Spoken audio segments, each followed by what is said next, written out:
Hola! What's good, everybody?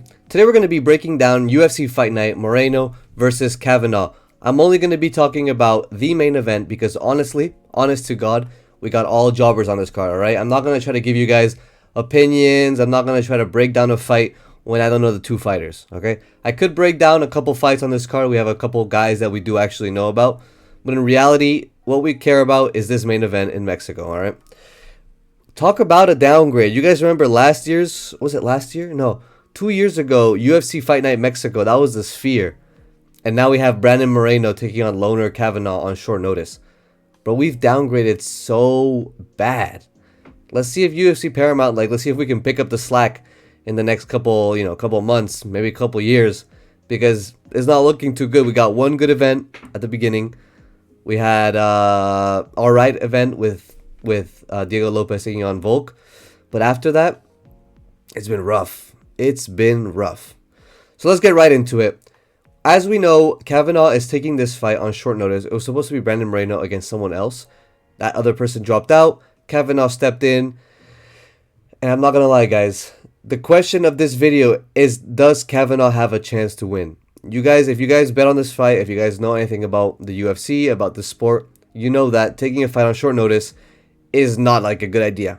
In general, people who take fights on short notice tend to lose. There are some examples of people that did good. You know, Justin Gaethje, he beat Tony Ferguson when Tony Ferguson was on that crazy streak, and he kind of jump started his career. You know, some other guys, Sean Strickland won the belt off of Izzy short notice, stuff like that.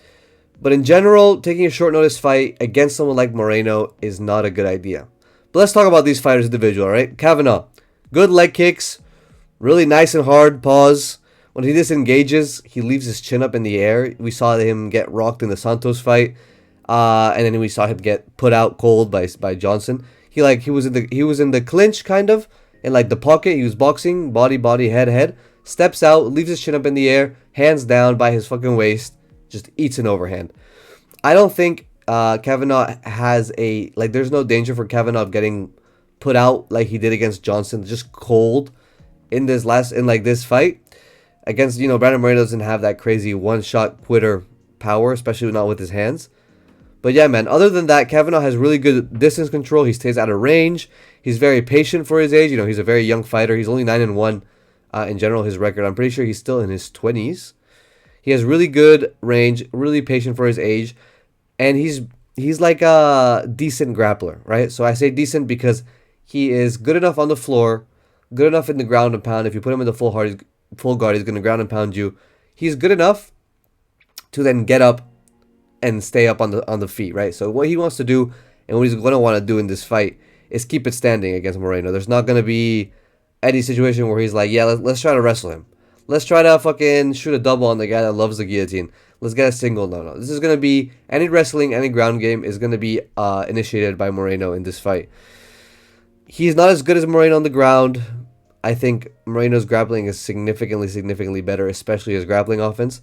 But, on the feet, that's where it really gets interesting. Because Kavanagh, he gets people up against the fence, starts opening up. 1, 2, 3, 5, 6, 7. He gets those 7, 8 punch combinations going up against the fence. He's part of those new breed of fighters that realize how effective volume striking is.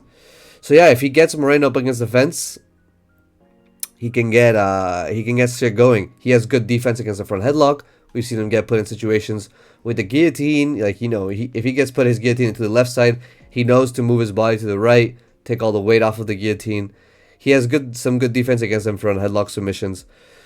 If this fight happened in 2 years, or maybe even in the next year, I probably would have picked Kavanagh, especially if he had a full training camp.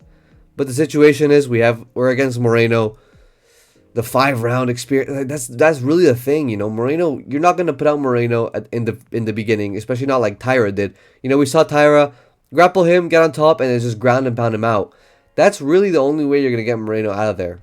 That or a fluky submission, maybe if you have really fluky power, but we've never seen Moreno get put out cold that I can remember in the UFC.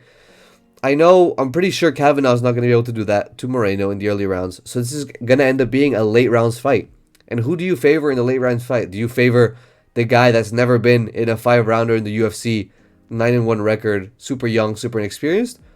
Or do you favor the 32-year-old who's been the champion, who's been in 5 rounders basically like maybe more times than he hasn't? I've seen this guy main event a bunch of fight nights. I've seen this guy in title fights.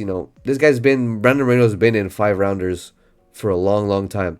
So who do you favor out of those two in a 5 round fight, right? Definitely not the guy coming in on short notice. Moreno, we all know him. He has great ground game. He has great submissions, good confidence on the feet, kind of good defense. It's kind of because he keeps his hands up, but it seems like he gets damaged every fight anyway. I don't really know what the deal is with that, but he has really good jab because he has those long, lanky arms that also help him with the submissions, like the front headlock and the Darce Anaconda stuff he wants to get into. And he has a really good sense of urgency. That's something that's pretty unique to him in the flyweight division. Him and Pantoja, they're guys that like really, really get after it, no matter what they've won how much they won in the past, how much they've lost in the past. Every fight, you look at these guys and be like, yeah, these guys are fighting for a UFC contract. Whole time, this guy's a former UFC champion. Like, he's already done what a lot of fighters would do and then retire. Like Strickland won the belt, lost a sense of urgency, kind of. We see a lot of fighters win and lose the belt and then kind of lose a sense of urgency because they've already got into the peak. They've been the champion. Once you're the champion one time, you're always a champion, right? In your mind.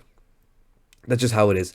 But Moreno, fucking Pantoja, these guys have a really good sense of urgency. It seems like they're fighting for their lives every time. So that's something that I think is good and is going to benefit him in all of his fights, especially against Kavanagh here. He has a really effective ground and pound, is Moreno, of course. Lots of 5 round experience, like we've said. And the people that have beat Moreno have beaten by decision. Can you see Kavanagh beating Moreno over 5 rounds by decision? We already established he's probably not going to get an early finish, which is his only shot at winning this fight, because he's definitely not winning a decision. Like, let's be for real. How are you going to win a decision over Brandon Moreno if you have to fight 5 rounds, if you're coming in on short notice? Maybe your confidence is shaken because your last win, you got put out cold. You're going to be like, you're going to have less output on the feet. I just can't see it, man. Like, this just doesn't seem good at all for Kavanagh. I can't see, even if Kavanagh somehow ends up on top in the same position Tyra did, Tyra has really, really good control on the ground, and Kavanagh does not. Or at least we haven't seen it, because when he gets to a situation on the ground, he usually wants to stand up. So yeah, man, I mean, essentially, I just see Moreno getting a late finish. This fight going to the late rounds, if you want to place a bet, you say over 2.5 rounds for sure on this fight. These guys, there's not going to be an early finish. I see Moreno basically gassing out Kavanagh with his output, with his pressure, with his experience, and then ending up like maybe rocking Kavanagh when he's really exhausted, rocking him, getting a like late submission, or like a ground and pound TKO where Kavanagh's not really out, but he's just so gassed that he can't defend himself and the ref has to step in.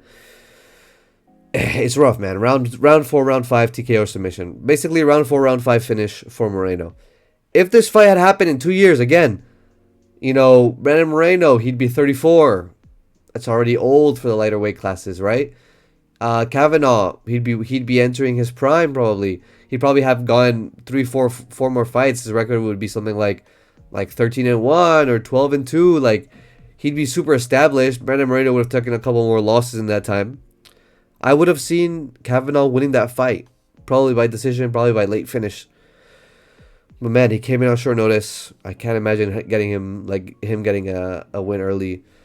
It is what it is. Like, this is what I see happening in this fight. It sucks because I like Kavanagh. I really like his style, and I wish he didn't step up on short notice. Although these guys are fighters. Like, this is the best sign you can get from a fighter, is them stepping up on short notice, filling a void, filling a gap. The UFC loves the fighters that do that, so you can't blame him, honestly. Like, he's just fighting for his dreams. He's fighting to become a champion.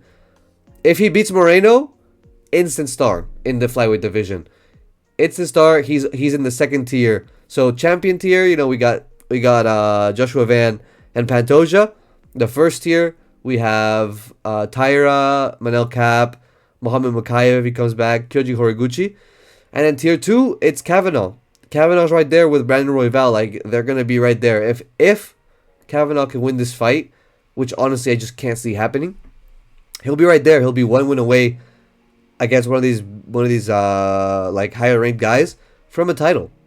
Maybe he could fight the loser of the next title fight, something like that. But this is just all assuming Kavanagh gets it done. I can't see it happening, although I wish it does. You know, I'm praying for him. Figuratively speaking, I don't pray for nobody. I'm sorry, but I hope he wins. And this fight's gonna be very technical, despite the outcome. You know, no matter who wins, this fight's gonna be technical. All right. Thank you guys for watching. Let me know what you guys think about this fight. Let me know what you guys think about this fight card. Are we devolving as a sport, having these UFC fight nights with this kind of main event? Do we deserve better? I think I know the answer to that, alright? Thank you guys for watching. I'm gonna go brush my teeth, alright? Ciao.